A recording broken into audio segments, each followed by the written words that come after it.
Welcome to Buckets, brought to you by FanDuel Sportsbook. My name is Matt Moore. I'm a senior NBA writer for the Action Network. This is your Wednesday Best Bets episode for March 1st. We are into March. It is the time of basketball. Many will say it's the time for March Madness, and if you want to get set for all things tournament, you need to check out the award-winning Action Network app. Best way for you to track your picks. You have the second information where the bets and money are coming in on. You've got big bets on campus, which is going to get you covered on the podcast side. We're going to have so much great content for you for March Madness and betting it. There's nothing better than betting the tournament. We will have all of that for you. But this is about betting the NBA. And on tonight's panel for our best bets, Jay Money coming back at us once again. Find him on Twitter at JMoneyIsMoney. Jay, how you doing? Doing all right, man. Coming off a winning day, trying to keep it going today with you guys. Also joining us is Sean Little from MSG Networks. You can catch him on Twitter at Chicago Flow. Sean, and he's been doing Green Dot Daily too. Sean, how's it going? What's up, Matt? Man, good to be here. Let's cash, like Jay Money says. Mm-hmm. All right, let's get to it. We're going to go around the table. We'll list our best bets, and then we'll give the cap for it. Jay, as always, when you're on the show, I like to give you the first run. What's your best bet for the Wednesday slate? Yeah, give me the Lakers -1, +1, whatever. Anything less than -3 or up to -3. Give me the Lakers to win this game. All right. Sean, what you like for me on Wednesday? Grizzlies -9.5 versus the Rockets, and I'll take Cleveland Cavaliers +6.5 versus Boston. Okay, Cleveland Cavaliers +7. Okay. I'm going to take the Celtics Cavs under. I'm going to go with Sean on Cavs +6.5. And I'm going to take the Brooklyn Nets +7 on a back-to-back versus those dangerous, those surging, those amazing New York Knickerbockers. We'll get into all that and more. Let's start with the Lakers. So, Jay, I don't know if you know this, but LeBron James is not playing. But then again, Shai Gilgeous-Alexander probably not playing either. This is, I wouldn't say it's pretty close to a must-win for both teams. If the Lakers lose both the Grizzlies game and the Thunder game, and they'll wind up losing key tiebreaker advantage versus the Thunder in this game if they lose this, that's bad. That's a really bad one. There's an expectation that Shai will be out. No like official kind of words here about like Shai. If Shai were to suddenly pop up questionable tomorrow morning, would that make you cash out? Would you change your mind on that? No, I don't care who's playing. I don't really cap injuries. It's all about the spot here, Matt. It's something that you learned over years of capping, especially over the past few years. And really, if SGA plays, it's even better. The team will take it even more serious. But like you said, must win game. I don't like to use those words because a must win doesn't mean that you are going to win. But I do like the mentality. Every game is a winnable game for the Lakers these days, in my opinion, especially with the additions that they made. And let's just start off. I mean, you can tower over the Thunder here. What are we doing? They had Harrison Barnes looking like Michael Jordan tonight, guys. So the Thunder have lost 4 straight games coming out of the All-Star break. If you're in the play-in race as well, why are you playing this bad as well? I mean, you lost back-to-back to the Kings. You lost a game in overtime to the Jazz as well. These are all winnable games. I'm not necessarily sure the Thunder even want to win right now. So I know they spaced out their minutes. I know the Lakers coming in back-to-back, third game in 4 nights. But Anthony Davis, guys like Hachimura, Mo Bamba, these guys should absolutely tower over the Thunder. They can get whatever they want inside the paint. Give me the Lakers here, money line, regardless who plays. Okay, Shai's gonna be out. He's in health and safety protocols, so I forgot about that part. So he's definitely not gonna play in this. Look, I've got the Thunder -6, so I can't get anywhere close to Lakers -1 here. Like even if we factor, like let's give Shai 4 points to the spread, I can't get there. I just are the Lakers like are the Lakers? I guess here's the question: like, do you think the Lakers are good? Like, do you think that is this more about the Thunder being bad or the Lakers being good or decent? Do I think the Lakers make the playoffs? Yes. And so this is a game that they have to get, in my opinion. I think they win every game versus the Thunder so far, whether they make the playoffs or not. So 3 more matchups versus the Thunder. I think those are 3 wins right there starting today. You know that they're 5-10 without LeBron, right? That's the thing. The Lakers are making the playoffs, man. It's what the NBA wants. You see the teams above them sliding as well, Matt. If the Lakers even make the play-in tournament, 9th or 10th seed, they're making the playoffs. I mean, I'm talking out both sides of my mouth because on our recap show with Albert Wynn, I talked about how, hey, look, here's like the schedule. If they go 5-6, but one of their wins was versus the Thunder. Like that's why like this game really does matter. They need this one. If they lose this one, will your opinion on them making the playoffs change? It won't be good, man. I must say. I mean, Will this is not be kind of like a good. double down. It's kind of like a double down. They have to win this game. I have them to win the playoffs. So I mean, I'm going with I gotta put my money where my mouth is, man. Sean, I think this one will to start with the one that needs less of a cap. I've seen some bad NBA teams, and the Rockets are not the worst NBA team that I've ever seen. I watched the Charlotte Bobcats. I know what true pain is. That team is garbage, though. They are so bad. Like the Rockets just the biggest problem is just like they do not play like a professional team. They play like it's a pickup game. Like I had a colleague in Denver media watching the Nuggets game, and they're like, this is a scrimmage for these guys. Like the Nuggets are going like 20, like they're going like 50% here, and they're coasting up 20. Like it's so easy. Now, the extremely movable object meets the extremely stoppable force here because the Grizzlies are straight up trash on the road. Does that give you any kind of hesitation on this, given that Memphis just typically, especially versus the West, has struggled so much on the road this season? Yeah, it does give me a little pause. It also gives me a little pause that all the things you just said, Ja Morant and Dylan Brooks are saying in the locker room. So they could easily come in not taking this game very seriously on the road, on a back-to-back, and kind of come out there and treat it like a scrimmage and still get the W, but not cover the number. But I do think that the Rockets are this bad. They have nothing to play for. They play negative defense. They don't believe in Silas. No one over there believes in Silas. No one in the city of Houston believes in Silas. And I think that carries more weight. They give up 30th in the NBA in transition points allowed at 17.5. We know what Memphis wants to get out and do. In their last 10 games, 128 points per 100 possessions. That's 30th in the NBA. There's only 30 teams in the NBA. All losses, they've lost 10 straight. This team is terrible. 19.2 points allowed off turnovers. That's 28th in the NBA in the last 10. So if Memphis can get out, turn them over, and then get out and run the break, a double-digit win here should be fairly easy. It does give me a little pause that they could just come in and treat this game exactly like we're talking about it and end up getting a 4 or 5 point win. But I just think they're going to try to close out the year strong. They look really good tonight. I think they show up in Houston, take care of business, and run those boys off the floor. As a favorite on the road in the Western Conference this season, the Memphis Grizzlies are 2-10-2 against the spread. That's 17%. One of the pushes was versus Houston. Like this is, I think, is a good exercise, right? In like comparing lines, because we very rarely get this kind of situation, especially with any semblance of like clearly defined variables here for players that were available and weren't. So way back in ye old days when Kyrie Irving was in net and he hadn't even said anything on Twitter about people of various faiths yet, way back in the day, on October 21st, the Grizzlies faced the Rockets, and they were 7-point favorites in that game, and they won that game 129-122. 7-point favorites that's on the road versus the Rockets. So we flash forward now 4 months, and we got the Grizzlies minus 9.5. What I think is interesting here is no Jaren Jackson for that game, right? Houston, I think like an interesting question is like, is Houston worse now than they were at the start of the season? I think Absolutely. Memphis is not as good as they were at the start of the season, but I think Houston's also worse. And I think Houston is more worse than Memphis is worse.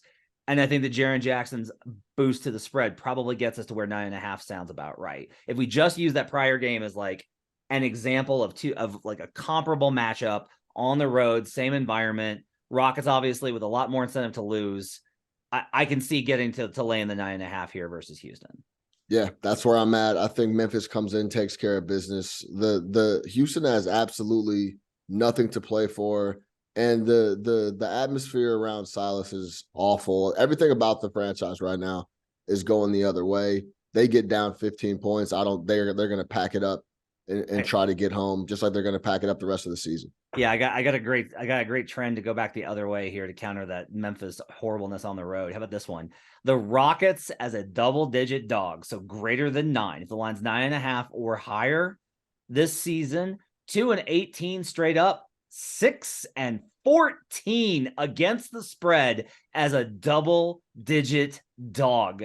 Jay, I think you can feel okay about laying all the points here, man. I think he's right on this. Yeah, every Rockets game is pretty simple for me these days. Either I'm fade them or I'm stay off the game. So Rockets also give up plenty of points as well. This could also be a team total over spot for the Grizzlies. I'd be looking at team total over for the Grizzlies, probably first half and full game. And I could not talk you off the Grizz in this one, Sean. I'm also looking at the Cavs. I'll go into it, Maddie. I'm taking the Cavs plus 6.5 versus Boston. Cavs have played these boys tough in both spots this year. Both games went to overtime. They ended up getting the W in both. Looks like Jaylen Brown's going to come back from the personal missing the game against the Knicks at the Garden. I'm worried about Tatum's wrist. Last couple games, he's looked absolutely horrendous from the floor, shooting it. Something seems to be going on with that wrist. I'm not looking too much into the ejection or anything like that. That was one of the softest ejections I've seen. He had 2 legitimate gripes, so I'm not looking too much into that. But I do think something's going on with the wrist. And just overall, the Cavs play these guys tough. And a focus here, the Celtics, as you guys know, and if you're listening to this, you know, you can pack those boys up if they're not hitting shots from deep. Now, the Cavaliers allow the least amount of three-point attempts in the NBA at 30.8. Boston's shooting 42 a game. And without Brown, I was looking at the other night, they shoot 46 threes a game without Jaylen Brown in the lineup. Cleveland's going to focus on running these guys off the three-point line, funnel those guys to Jared Allen, Mobley, and the big trees down low. And this should be a competitive game. I'll take all 6.5 points. I like it. A couple of things I'm worried about. Like, I'm with you. I'm going to go ahead and I'm going to bet this with you. Cavs as road dogs this season, just 4-9 against the spread, 3-10 straight up. So that's not a good start here. Celtics, after a loss at home this season, 4-6 against the spread. So kind of a weird spot overall. I think one thing I'm very curious about, and it's probably going to wind up determining this game, quite honestly, because I always say motivation is the biggest factor in NBA capping. I don't know if the Cavaliers are going to remember, or if the Celtics rather are going to remember all the way back to October, November when the Cavs took 2 off of them, right? Like, yeah. I don't know if that's going to be fresh off of them. Jay, I want to get your thoughts on this, because you talk a lot about the revenge spot and the motivation spot. When it's been this long since they lost to a squad, does that stay fresh? Do you think they remember that? Because talking to players is like, I don't get the sense that they do. Like, they just tend to move on and forget about it. You play a team a week later, and you remember, like, oh yeah, fuck those guys. You play them 4 months later, and you're like, oh, whatever. I have other guys I'm mad at. What do you think about the revenge angle here with how well the Cavaliers have played versus Boston this season? Yeah, it's definitely a lot better when it's a lot when it was like close revenge, like within a week or 2 weeks. But I can't sit there and say that the Celtics won't remember this. I lean the Cavs with you, Sean. I think it's going to cash. They could sometimes you have it to where teams could be just a good matchup versus another team, and that might be what we have versus the Cavs. We know. I mean, last year they kind of played them close as well. But I mean, obviously this year adding Donovan Mitchell in there, I mean, these guys are even better coached as well, more disciplined as well. So they have been a little susceptible on the road, but I mean, like you said, the Celtics, I mean, if they're not hitting their threes, I mean, they can lose any night. That's my only problem with the Celtics. They shoot way too many. I mean, not way too many threes because they make them, but on those nights that they're not making them, that's when you see them lose outright. And this one, Brown coming back, you never know what's going on with Tatum. I still lean Cavs, but I guarantee you the Celtics have definitely looked at it. It's like, you know what, we lost both of these times, especially overtime, close game. They remember it, but I'm not saying it's going to matter. I'd still take the points with the Cavs plus 6.5.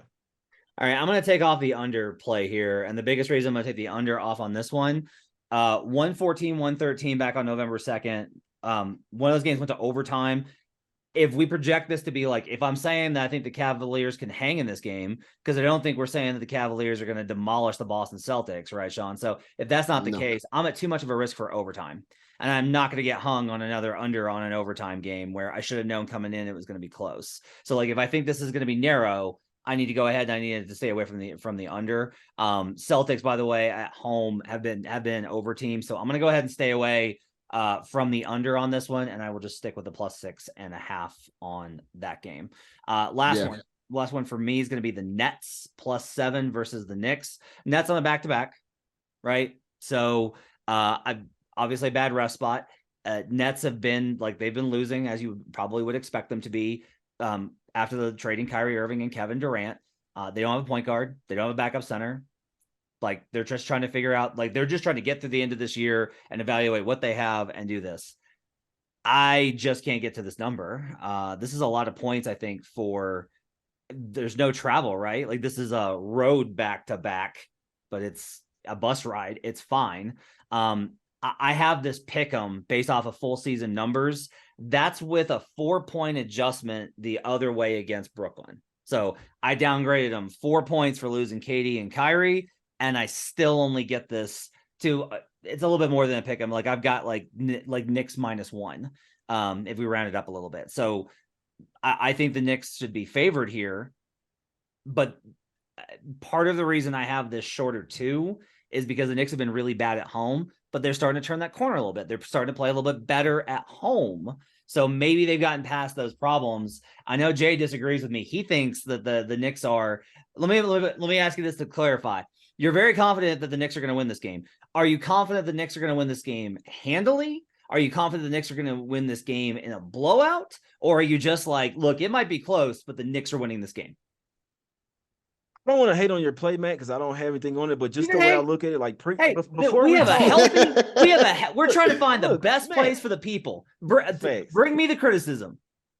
I just feel like you can't go on full season numbers anywhere near. You only have to go on numbers, especially with the Nets. Now, two things here. The Knicks are a totally different team with Josh Hart there, and the Nets, they don't know what to do right now. Vaughn is a great coach. It was somewhat different. We had KD, Kyrie, and the boys. Now he has all these guards, all these wings. I joked earlier on the show that they got an 8-piece wing over there, man, all flats. You know what I'm saying? They got no all thighs, wings over no there, biscuit. man. Yeah, they got none of that, man. So they don't know who wants to play point guard. I see guys getting frustrated. If you watch tonight's game, at the beginning of the game, even when they had the lead, they're missing defensive assignments. It's easy buckets in the paint, and I just see them kind of getting super frustrated, man. They think this team knows that they're not good. They know that they have too much going on, too many of the same type of players, and it's 3-and-D type of guys, man. So I'm really worried about the Nets, and I kind of said to Matt here, I'm starting to look at them missing the playoffs at +390. I feel like even if they get in that play-in tournament, one game, we know Vaughn isn't he can coach, but he doesn't have all the experience. I feel like if they face one like the Hawks or the Heat, something like that in a 1-game sequence, they're gonna find a way to get it done simply on experience, man. And lineup hunting. They don't have a backup center. I'm worried about Claxton. He's declining as well, and no true point guard, no backups. I'm worried about the Nets, guys. To be honest, and I like the team, but I'm very worried about them. Sean, what do you think? And I think the Knicks smack them up as well. Sean, this last thing, the Nets have won 9 straight versus the Knicks. They finally beat them last game. Now it's time for the Knicks to own the Nets and kick them while they're down. I think they trifecta Smack City spot him. The interesting spot here is that Vaughn already got the nod in the extension, right? So he's not trying. He doesn't have to necessarily win here coming down the stretch. He's not fighting for his job. They already gave it to him. He's already going to be back next year. He's just trying to find and figure out the guys that he likes and wants to play. That makes for a lot of just testing, throwing things out there, seeing what sticks, and that's not conducive to winning basketball games. So it's interesting. We're at a fever pitch right now on the Knicks. It's as hot as it can get right now. All year, you couldn't find a game over 2.5 3 points, no matter what it was, who they played, on the road, at home. The line's always 3 points. And and essentially, I said last week, it might be time to believe in the Knicks because no one was believing. Now they absolutely folded up the Pelicans on Saturday. They folded up Boston on Monday. It's fever pitch now.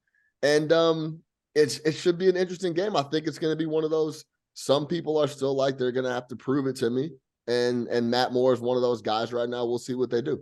No, I want to be clear because I've been talking about them throughout the season because they're one of these teams that have bounced in and out of being top 10 in both offense and defense, schedule adjusted. And like that stuff matters to me. Like if you're a balanced team, I don't need you to be like, I'd rather you be balanced than elite, you know? So like I think they're really good. I think Quickly's been playing fantastic as of late. They're getting it done. My point here is not about like but I got this cap is not the Knicks are frauds. This cap is no, I wasn't. I didn't think it was. It's just you see 7 and you're like, man, that's my thing. Is I'm just like, man, it's just a touch high. Like, look, if this was 4, no, I'm staying away. I don't. There's no reason for me to be on this. 2.5. Man, they're gonna add 2.5 for the rest advantage alone. Not even because of the travel, just simply because the Nets have played a game today and the Knicks have the rest advantage. What I've noticed, they're giving teams 2.5, 3 points just on that strength alone. But I'll say I think that's wrong. Like especially talking to players, because like they're like it's not that. It's like I was talking to a player earlier this season in the visitor locker room, and he was talking about like, look, I get in at 3 a.m.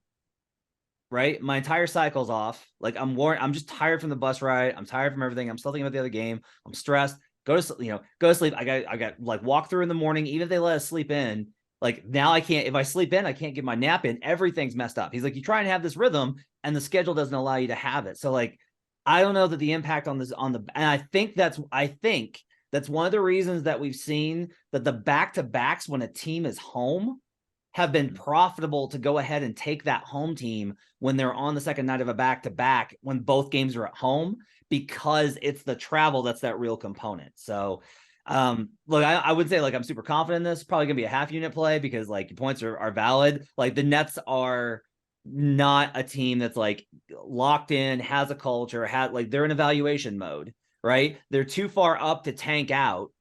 They can't get to anywhere. Even if they miss the playoffs, it's going to be like they wind up like 13-14, right? They're going to be one of the last teams out. So, but they're still there. They're still competing. And I will say Washington tonight, I kind of disagree with you on Washington tonight because when I watch them, I'm still like, they know what they're doing. Like these guys are all professionals and they do play with like comparing. A good comparison is like, there's the way the Nets play. And there's the way Houston plays. And you can be like, well, they're much older. That's true. But it's also just like Houston, again, just plays pickup. And the Nets play like organized basketball. I think they can hang within 7. I'll put a half unit on it. Last point on this, on the rest factor that Jay Money was talking about. I mean, Brooklyn's going to play 10 guys. So no one played 40 minutes tonight. Bridges played 37 versus Milwaukee. 2 other people played over 30 minutes. So they're gonna throw a lot of bodies at you regardless. I want to get you guys' thoughts on Phoenix Charlotte. That's going to be our NBA bet stream, which you can catch on League Pass. You go to the streams option for Suns Hornets, and you can catch this game, which I don't know if you know this, but a certain gentleman, a tall, stately gentleman named Kevin Durant is going to be making his debut. I had to put in official plays for this game. I have to bet this game because we're going to be on broadcast for it. So I want to ask you guys kind of about this game and what we think we're going to see from KD.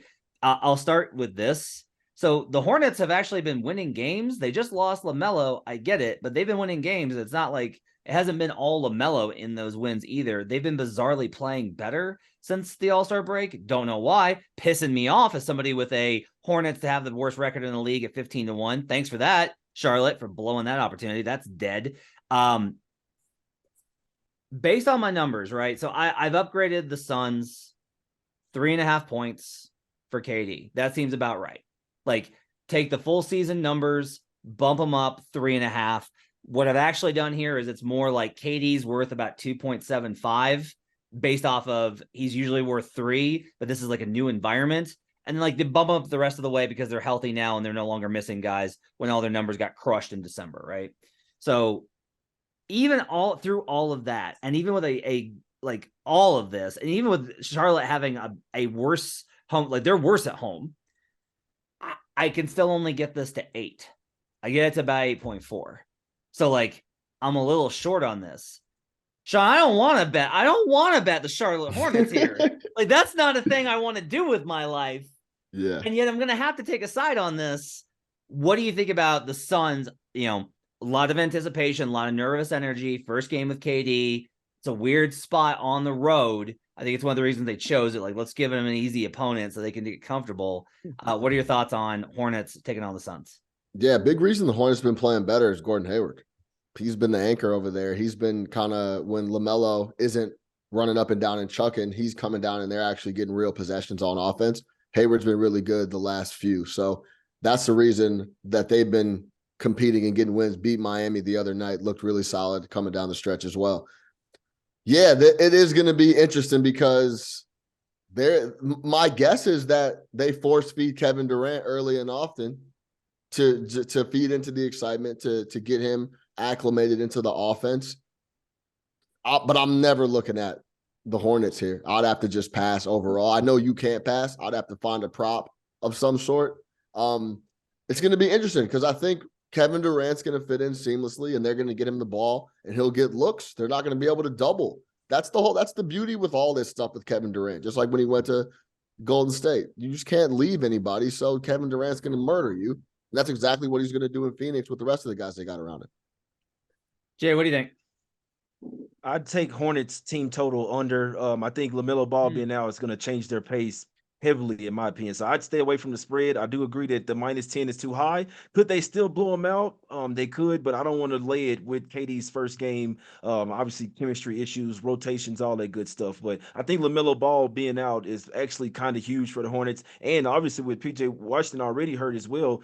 I mean, they weren't tanking before. They just won 5 straight, 5-0 against the spread. Now maybe LaMelo Ball out for the rest of the season, you kind of just like, all right, you know what I'm saying? It's time to go south. So I'd look at Hornets team total under. I actually think it's going to hit in the first half and the full game. I can't do that. I got projected over. And even if I like warp a bunch of numbers, I can't get there. The other thing is I'm a little surprised you like the team total under. I get it from the Hornets perspective, but like for me, I think if they go the other way, it's gonna be on defense, right? Like they're gonna not look, players, I'll just say this, players don't tank, front offices do. And so like if tomorrow Gordon Hayward popped up as questionable, it's like, oh, okay, I see what's happening here. Right. I see it. But part of the equation though here, I think is I do think there might be I'm talking myself into the Hornets.